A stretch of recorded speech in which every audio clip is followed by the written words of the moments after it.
Hello everyone and welcome to the 100th episode of Minecraft Mythbusting, the show where I answer your questions about this strange and wonderful game by doing all sorts of testing and research.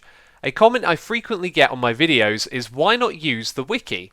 And the answer is, well, the wiki isn't always correct. There have been plenty of times in this series where the wiki has said one thing and our testing proves it to be wrong. After all, it's a wiki. Anyone can edit it, and just because it's a wiki doesn't mean it's true. And that brings me to what this episode is all about. I also don't get it right every time, and there have been occasions where my testing hasn't been up to scratch or I've just got on the wrong end of the stick. Over the previous 99 episodes, I have made a few mistakes, got on things wrong, and so I decided as a special I would go over the previous episodes and pick out the moments where I made mistakes. An important thing to mention though is that the game has changed over time. It's been updated and some of the old episodes are now incorrect or irrelevant. I will point out a couple of these big changes, however what's important is I was right at the time of making those episodes. Anyway, without further ado, let's get right into it. Starting with episode number 1, the very first episode of Minecraft Mythbusting, I made the biggest mistake, and it was a video recording mistake. I decided to record in a bedrock world, which looks pretty bad on YouTube. Right now what you're seeing on the screen should look disgusting, and that is because of video compression. You see, bedrock has a high contrast texture, and when there is a lot of it on the screen, video compression doesn't really like that, and it made the video look pretty rotten. So, a big mistake for the start of the series. However, everything that was said in the video was actually accurate. There is actually one piece of information I should mention, something that has changed way after I made that video. Back then, slimes would only despawn if they were over 128 blocks away from the player. At some point later on in the game's development, this was changed for magma cubes and for slimes as well, that they would be able to despawn when 32 blocks away from the player. So to give you an idea of that, this would be where the player would stand, and then 32 blocks in each direction. So if the slimes were to go outside of that area, they would then be able to despawn.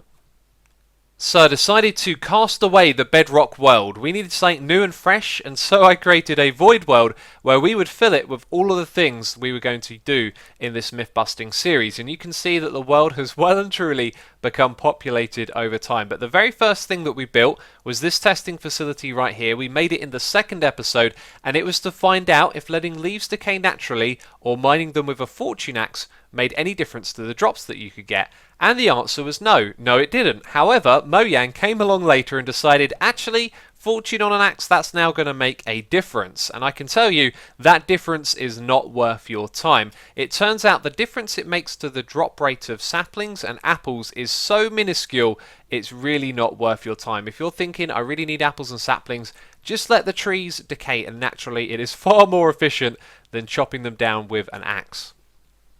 So that was something that Mojang changed, and here is another one. We did an entire episode dedicated to blocking with a sword and what types of damage it would block, and then Mojang went along and removed that entire feature from the game. So that episode has sort of been made redundant. So fast forward to episode 31. I'm yet to make a mistake, and this is where I had my big first derp. That's right, I made a big mistake here. I got asked the question, do trees in swamps drop more apples? The answer is yes, they do, but I misinterpreted the question.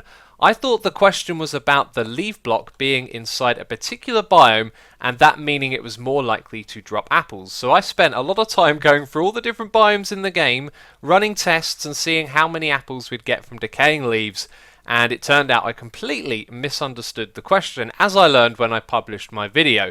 So the question is about simply chopping down a tree and if you're going to get more apples from it, and the answer is yes, because look at the swamp trees here. They are bigger than the regular oak trees. So over here I've got two side by side for comparison. Just by hovering above it like this, you can see that the swamp tree clearly has a lot more leaves, and that means when all of those leaves decay from the action of chopping the tree, you are more likely to get yourself an apple. So this one over here can have up to 61 leaf blocks in total, and this tree can have 141 in total, which means you're about 2.3 times more likely to get yourself an apple from the swamp tree than you are the regular tree.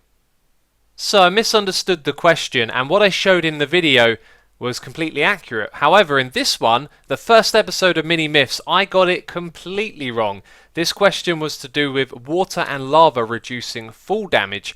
Now the problem that I encountered here is I looked for something that confirmed what I was thinking, which was that lava reduces fall damage. This was just something that was in my head that I thought was true, and my testing didn't try to find out particularly if it was wrong. So I can show you what exactly was wrong with that. Let's go into game mode 0. We're going to chunk down this fire resistance potion so the lava doesn't do any damage to us. And when we fall down here, look, we don't take any damage. We have just fallen all the way down there and we are absolutely fine. But that unfortunately just confirms what I was already thinking. I didn't think to test this further, and it turns out what lava does is it reduces fall damage but on a scale. So if we go even higher up, now we've accumulated more fall damage, and as you can see, we've come through the lava and we've taken a large amount of damage.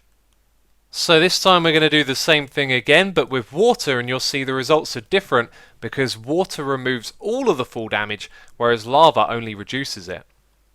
So fast forward to episode 54, Minecraft 1.8 had been released. We had just done a video on the Depth Strider enchantment, and now I was trying to learn all the things that I could about the Guardians, and we did a very comprehensive video covering many things. But as always, the people in the comments had a few more ideas about things that we could have tested, and so there are a couple more things you might like to know about the Guardians. For example, they can take fall damage. This is just something that didn't cross my mind when I was doing my testing. It's interesting to know. It might not be that practical, but there you go, they take fall damage. And another thing to tell you is that these mobs are classified as living mobs, which means that they will take poison damage. So you can throw a poison potion on them and they take that poison damage, but it also means something else as well.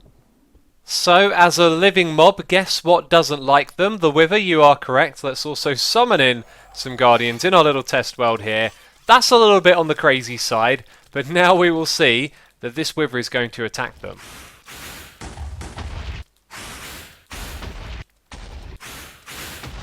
Speaking of the Wither, in episode 60 we discovered that Withers could break barrier blocks, which was not what we were expecting, and it turns out one of the guys at Mojang actually saw my video and decided to correct this, just so you can see that they can't. Let's get some pigs in there, let's get this guy shooting, and you can see that all the barrier blocks are staying intact. So fast forward 2 episodes, we had just discovered that there had been some changes to the way that mobs spawn in Minecraft 1.8, and as an example I created this flat world made out of fire, and this confused a lot of people because why are mobs spawning in fire? They don't spawn in light, right? Well, because I had created this world using the generator, it hadn't actually updated the light values. So if we go down here, you can see that the block level is 0 for light, which means the fire is here, but it's not emitting light, and that's how mobs are able to spawn. But it does show you something interesting, which is they technically can spawn on fire. It's just that they can't spawn in the light level that the fire emits. Where is this strange and mysterious place full of ghasts? We are actually underwater. We're under a giant ocean, and these guys are about to make a lot of noise. Aren't you now? That's right, because they are drowning. That is truly horrendous. Well, in episode 71 we covered a whole bunch of ghast myths, and we asked the question, can ghasts drown?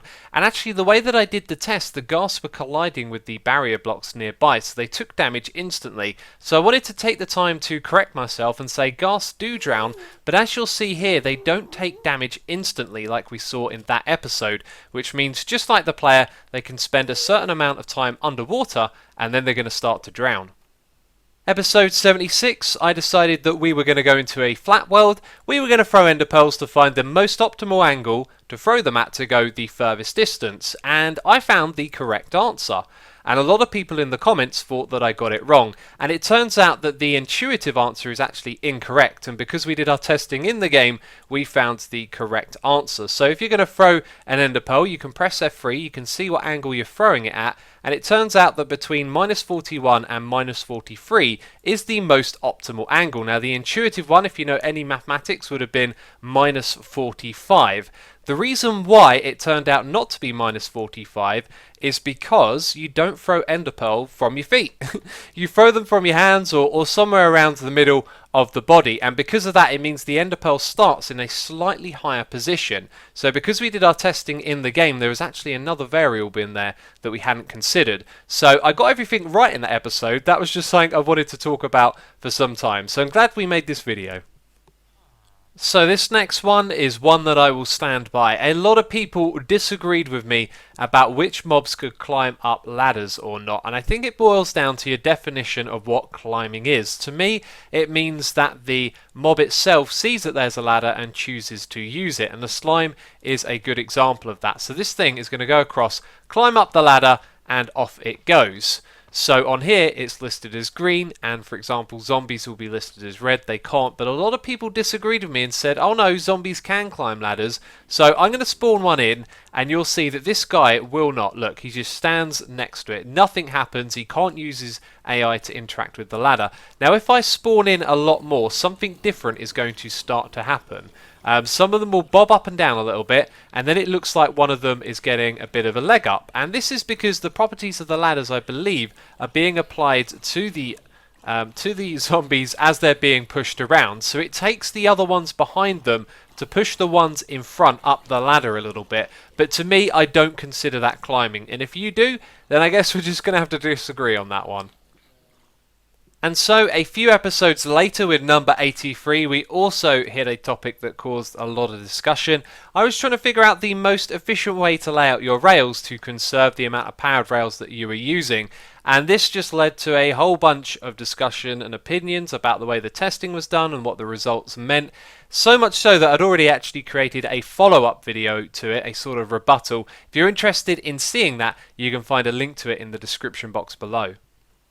In episode 96, we ran a whole bunch of tests on the shulker mob, which had been added in 1.9, and in that video I said that the shulker, when struck by lightning, would take damage and teleport away every time. This is only half true. It won't actually teleport away every time. It just so happened in my testing that it did, but the reason that the shulker will teleport away is because of fire. So let's summon in some lightning, and you can see it teleported away. Now what we're going to do next is put down a whole bunch of them here, because not all of them are going to be where the fire is, but all of them will take damage. So pay attention, they all take damage, and it's only the ones where the fire was that teleported away. So that means the lightning does do damage to them, but it's the fire that makes them teleport away.